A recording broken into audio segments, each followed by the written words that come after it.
Have your feelings about religion changed since I came out, and if so, how? I got much more religious. No. Like I can't. I'm not. Catholic. I was not raised as a in a specific religion. I'm not very religious, but that said, I think I'm a very spiritual person. So I've always wanted everyone to be tolerant of other people and differences, religious, race, sex.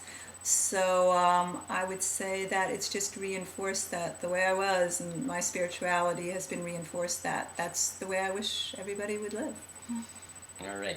And what would you say to try to ease unsupportive parents into supporting ones? This is a really hard one, Scott, and I talked about it a little bit because I don't feel I'm in a position to change anyone's mind. I don't have people's backgrounds. I don't have other people's beliefs.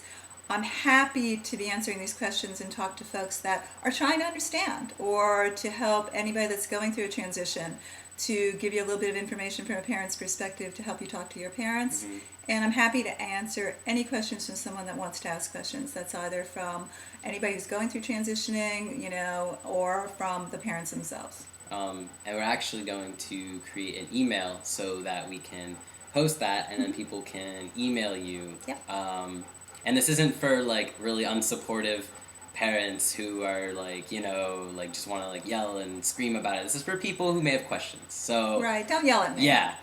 I'm here to help, and it's only for people to help. Yeah. I'm not trying to convince anybody of anything, right? But I've met some parents. We actually met one at Boston Children's Hospital, so I recognize Sky.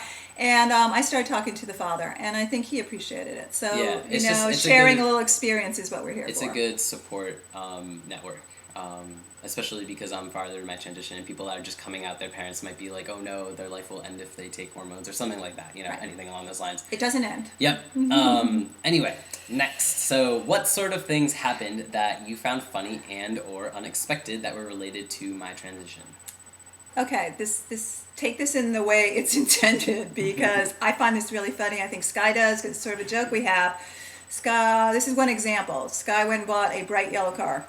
Bright yellow, okay, really, really yellow. And I just started cracking about it, how it was so gay, right? It's funny to me, and I think Sky reacts because it's really funny, because it's pretty funny that I have a trans son and people think he's gay. Yeah. So please, no comments back about I have something against gays. It's not funny to talk about gays that way, and they like yellow cars. Yeah. It's sort of an inside joke we have for me to sort of kid him about that, especially because we did it in front of the guy that was buying the car. Yeah. You're buying the car from. Yeah. I was like, oh Scott, that car's so gay, and it was like really funny. It's just that it was an internal joke. But there's, if you can make fun of it, and we know we're talking about it.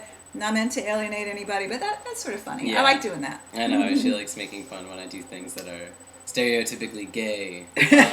I was raised female, so maybe that's why. Anyway. All right, what do you think about my girlfriend? I love her.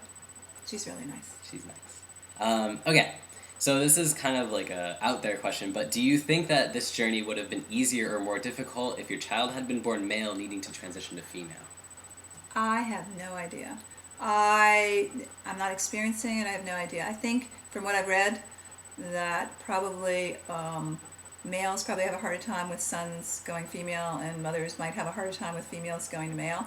I have no experience in the other way, so I just can't tell. All right, last question. Okay. Yay. Do I have a giant tea collection or what? I talk about tea in like every video. You should keep an eye on that habit of mine.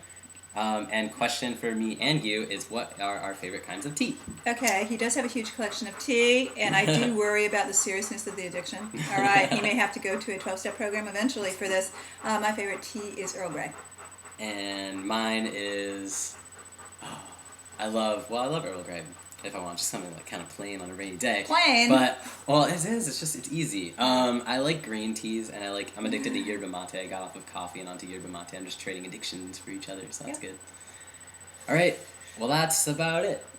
That was fun. It wasn't nearly as hard as I thought it would be. Nope. Especially because you can see yourself the whole time. Because I can see myself the whole time, so this is the way I'm going to look. Yeah. I've never been in a video, but... You have to brush your hair and everything. Right. I had to brush my hair before, so I didn't look really creepy. Anyway, but seriously, if anybody has things, Sky will post the email address in. I'm really happy to have an opportunity to answer some questions, and I hope it helps. I love you. I love you too. Okay. Peace. Alrighty.